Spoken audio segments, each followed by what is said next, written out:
aí, galerinha do Minecraft.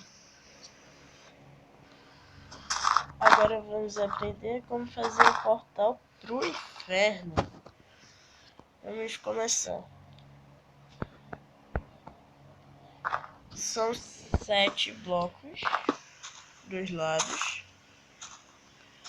1, 2, 3, 4, 5, 6, 7.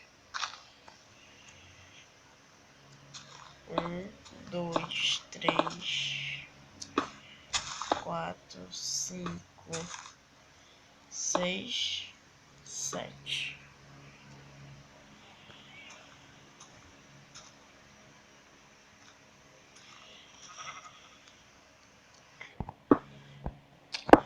Um, dois, três, 4, 5, 6, 7.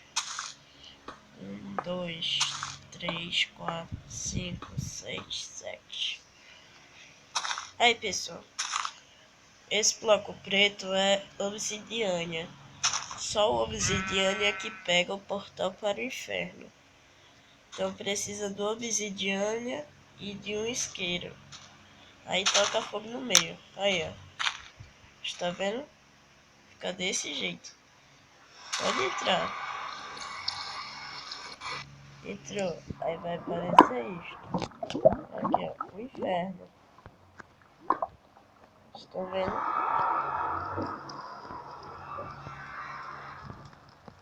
E pra voltar é do mesmo jeito. Fica o portal lá. Pra voltar você volta normal. Aí, ó.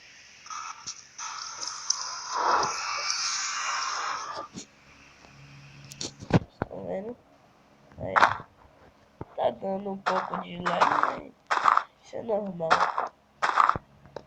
Aí, ó. Pegou no meu, né?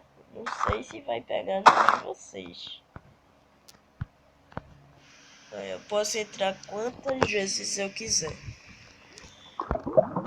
Aqui, ó, galerinha. O inferno. Então é isso. Só isso mesmo pra falar, né? Então tá. Quem gostar, dá um like. Quem não gostar, e compartilha, curte e espalha por aí, tá legal? Tchau.